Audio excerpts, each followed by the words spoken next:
Let's go ahead and take a look at your top stories this morning because we are continuing to mourn the loss of former Minnesota State Majority Leader, Senate Majority Leader Carrie Dietzig. She died Friday from ovarian cancer. We're also remembering her profound legacy, and much of that legacy is work that she did through the state Senate. Now, Dietzig drew from her own experience to make a difference too. Her cancer diagnosis inspired her to make a change in the lives of people losing their hair from medical conditions. Our Barrett Leone joins us live from the newsroom to explain. Barrett.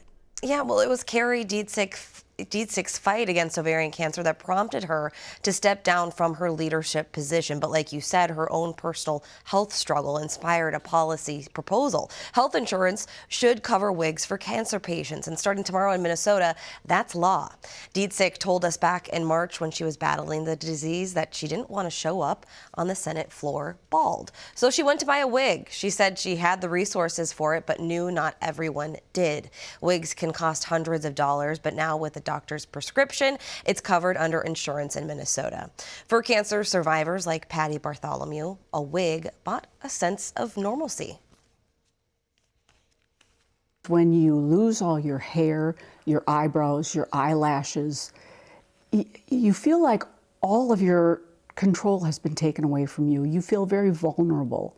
She had a great impact, not only because of her tireless advocating for people with cancer, but she shared her personal story of ovarian cancer.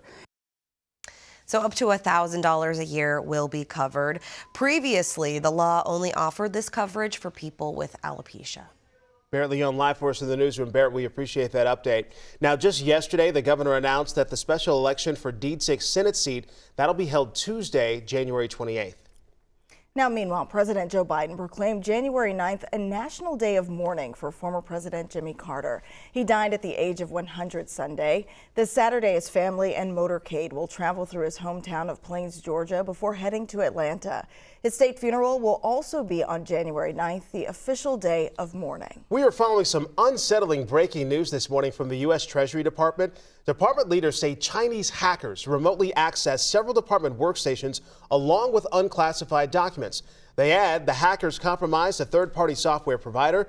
There's no word on how many workstations were accessed or what kind of documents hackers found.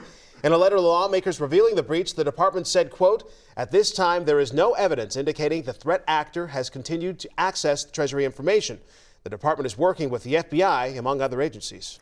Also new this morning, a historic turn as South Korea issues an arrest warrant for the country's president amid a month of political chaos. The president was impeached and suspended after declaring martial law for a short time earlier this month.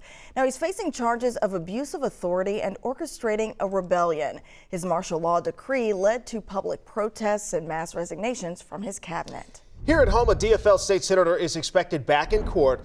This comes after her arrest and charge in connection to a burglary at her stepmother's home. Now, you may remember this story from April. DFL State Senator Nicole Mitchell was found inside her stepmother's residence.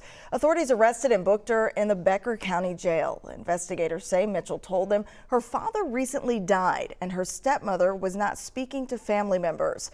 Today, there's going to be a settlement conference, which is a chance for parties to discuss and try to resolve a dispute. If the two sides come to an agreement, they could submit it to a judge for approval. If the case does not settle, it will proceed to a hearing. So, believe it or not, up until a few weeks ago, we didn't have a national bird. No, we didn't. That is until President Biden signed a bill into law last week.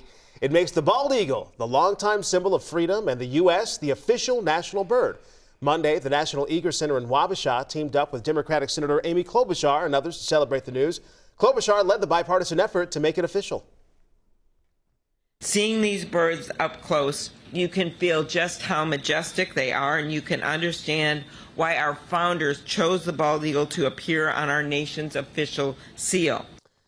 One more note for you, I should say. The bill passed the House and the Senate without any opposition.